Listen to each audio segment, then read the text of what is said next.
How does a coach go from tackling chaos in the stands to leading teams to the NBA Finals? Today, we unravel the journey of Mike Brown.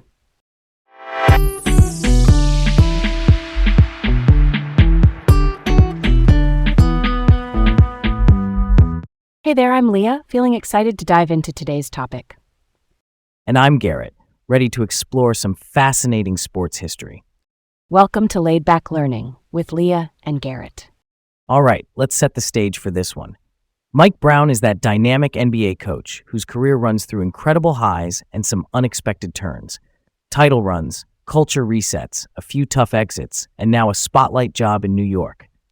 Picture this, a coach known for organization and calm who keeps finding his way back to the biggest moments. That's Mike Brown's story in a nutshell. Here's a thought I've been turning over. When I was a kid, I watched that Pacers-Pistons game in 2004, the one that became the Malice at the Palace. For anyone who missed the backstory, that was a game in Detroit that erupted into a brawl between players and some fans in the stands. It was shocking on live TV. I remember just going quiet. What stuck with me later was learning that Mike Brown, then an associate head coach with the Indiana Pacers under Rick Carlisle, actually followed Ron Artest, now known as Metta World Peace, into the stands and helped escort him back to the locker room. Real talk, that's crisis management in the purest sense. No playbook, no timeout, just protect your player and stabilize chaos. That moment made me curious about how coaches keep teams steady when everything gets loud on and off the court, and from there, I tracked Brown's path a little closer over the years. Let's open the book on this. Quick definitions to get us on the same page. The NBA is the National Basketball Association, the top pro league in North America. A head coach is the person who sets strategy, runs practices, manages rotations, and makes game decisions in real time. Mike Brown's reputation centers on defense and structure. He is known for building a system where roles are clear. Think of it like chess. Every move sets up the next 3 moves. If the defense is your board control, the offense is your endgame plan. Brown leans into that approach, balancing preparation and in-game read and react. And that chess angle fits because Brown started out in one of the most detail-heavy entry points in the NBA, video coordinating. That's the job where you basically live in film, break down every possession, and scout tendencies. He got his first break with the Denver Nuggets as a video coordinator. It's kind of the league's boot camp for future coaches. You learn to see patterns in 1,000 possessions. From there, he moved to the bench, first as an assistant under Bernie Bickerstaff in Washington, then to the San Antonio Spurs with Greg Popovich.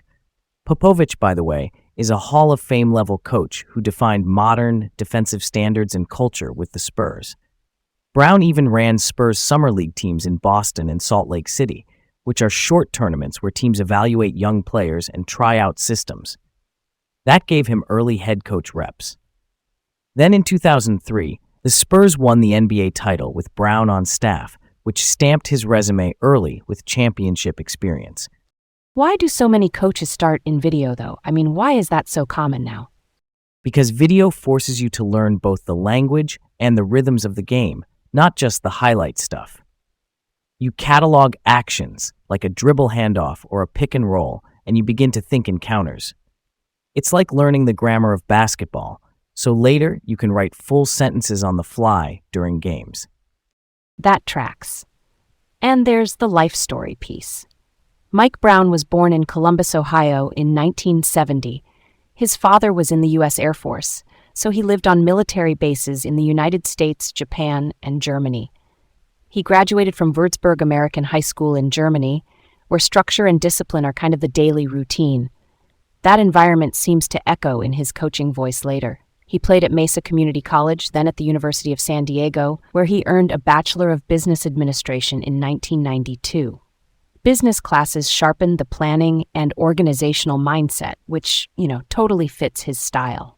Oh, and he met his wife, Carolyn, in Denver during those early career days. They've kept a low profile across all the moves. 2 sons, Elijah and Cameron, and his younger brother, Anthony Brown, played in the NFL, which adds to the high-performance DNA running through the family. Next up, Indiana. After the Spurs title in 2003, Brown joined the Indiana Pacers as associate head coach under Rick Carlisle, who is another championship-level head coach known for meticulous game planning. The Pacers were a defensive monster, and Brown had a big voice there. The 2004 run to the Eastern Conference Finals hardened his playoff prep chops. Then in November 2004, the Malice at the Palace happened. In that chaos, he literally guided Ron Artest back. That was leadership in a moment that could have gone 10 different ways. From there, teams saw him as ready to lead his own locker room. June 2005, he gets the Cleveland Cavaliers job. He was the second youngest head coach in the league at that time. Lawrence Frank held the youngest mark. The Cavaliers had LeBron James, who is one of the greatest players ever, and for anyone newer to basketball, a forward who blends scoring, passing, and leadership at a historic level. Brown's mission was big: build a contender around a rising superstar. His first season brought 50 wins and a playoff series victory. Then in June 2007, they beat the Detroit Pistons to reach Cleveland's first NBA Finals. That alone is franchise history. They lost to the Spurs in the finals, but the step mattered. Under Brown, Cleveland would win 5 straight first-round series and stack regular season dominance. And the peak regular season came in 2008-09, 66 wins, the best record in the league, and Brown won NBA Coach of the Year. That award says your program is elite across the long grind. The next year, they won 61 more. But playoffs are a different animal. In 2010, they fell to the Boston Celtics in the second round. Then in May 2010, owner Dan Gilbert made a change and fired Brown. We will circle back to motives later. But the record says he left with a finals appearance and back-to-back 60-win seasons. That is rare air. Then came Los Angeles. The Lakers hired him in May 2011 to succeed Phil Jackson. Phil is the coach with all those rings from the Bulls and Lakers, famous for the triangle offense and a calm, big-picture approach. The 2011 and 12 season was lockout shortened, fewer games, less practice time.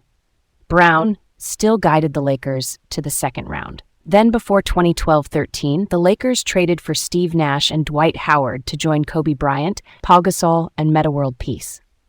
Quick IDs: Kobe Bryant was a legendary scorer and competitor. Steve Nash was a 2-time MVP point guard known for elite playmaking. Dwight Howard was a dominant center and multiple-time Defensive Player of the Year. Pau Gasol was an all-star forward center with high skill. Brown chose the Princeton offense, which is a read-based motion system with spacing, passing, and backdoor cuts. It takes time and reps. The team started 1-4 after going 0-8 in the preseason. He was fired in November 2012, the third fastest coaching change in NBA history. That was honestly a brutal timeline for installing a complex system with injured stars. The Cleveland chapter reopened in 2013. Dan Gilbert rehired Brown after one season under Byron Scott. The roster was young and banged up at times, and the team missed the playoffs in 2013-14. Brown was let go again in May 2014. It shows how much timing matters. Same coach, different roster context, different outcomes. Then a smart pivot. In July 2016, he joined the Golden State Warriors as an assistant under Steve Kerr. Quick note: Kerr is the head coach who guided the Steph Curry-led Warriors into a modern spacing and movement dynasty. Brown became an anchor on that staff, especially on defense and game planning. In 2017, when Kerr missed time in the playoffs, Brown stepped in as acting head coach, and the Warriors went 12-0 through the West. The team finished the postseason 16-1, the best winning percentage ever in a playoff run. They beat the Cavaliers in the finals. He stayed on through more title runs, and they beat Cleveland again in 2018. In 2022, they beat the Boston Celtics for another championship. Brown also stepped in for Game 4 against Memphis that year when Kerr tested positive for COVID, and they won to go up 3-1. Added up, and Brown has 4 championships as an assistant, 1 from the Spurs in 2003 and 3 with the Warriors. And there is the international piece. In February 2020, he became head coach of Nigeria's men's national team. Under FIBA rules, which govern international basketball, national teams can hire foreign coaches. He coached them through the pandemic disruptions and at the 2020 Summer Olympics, which were held in 2021. That experience adds range to his coaching voice. Different rules, different pace, tighter windows for building chemistry. Now for the Sacramento chapter. In May 2022, he took over the Kings. First season, they went 48-34 and snapped a 17-year playoff drought, the longest in NBA history. That turnaround was massive. Pace, spacing, clarity, and roles. He won NBA Coach of the Year for 2022-23 with a unanimous vote, 100 out of 100. First coach ever to win unanimously. That is a huge statement from both media and peers. The following season began choppy.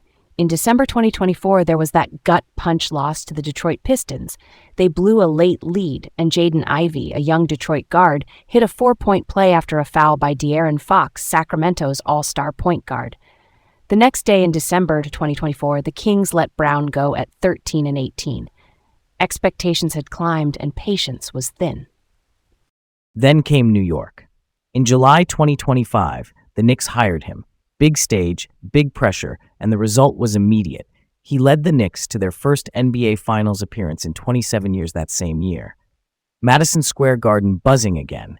It reinforced what his career keeps showing. If you give him the right conditions and time, he installs a system and a culture that travel into May and June.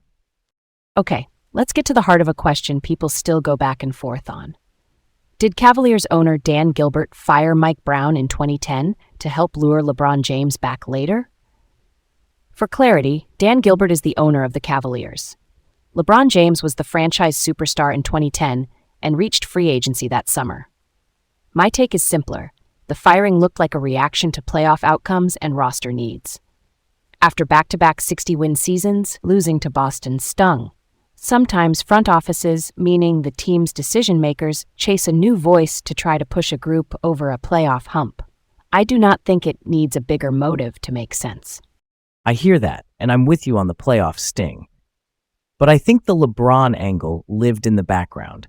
Even if it was never said on the record, which matters, the timing lined up with a franchise that wanted to keep every option open as LeBron hit free agency. If you believe a coaching change might factor into his calculus, you consider it. I'm not saying it was the only reason, just that it was probably one factor on a whiteboard full of factors. That's fair. The truth is likely layered. Results, roster construction, and looming free agency all blend together. And because owners and front offices almost never publish detailed motives, we are left reading tea leaves. What is documented is the outcome. Brown left with a strong regular season record, a finals trip, and a reputation for discipline. Yeah, that checks out. And the rehiring in 2013 hints that the organization still valued his defensive structure. It shows how teams sometimes revisit past choices when timelines and rosters change. Speaking of which, let's talk pop culture imprint. The Malice at the Palace became one of the most infamous sports moments ever, and Brown was in the middle of the response, steadying his player. Then there is the Warriors era, those 2017 and 2018 title runs, with the team's 16-1 postseason in 2017, are part of the wider sports conversation. And the Knicks piece in 2025, bringing New York back to the finals after 27 years, added a huge spark to one of the league's most storied franchises. All right, let's bounce over to a what if. What if the Lakers had kept Mike Brown in 2012 and the Princeton offense had time to take root? The Princeton, in simple terms, is a passing and cutting system that uses reads and spacing instead of a ton of set plays.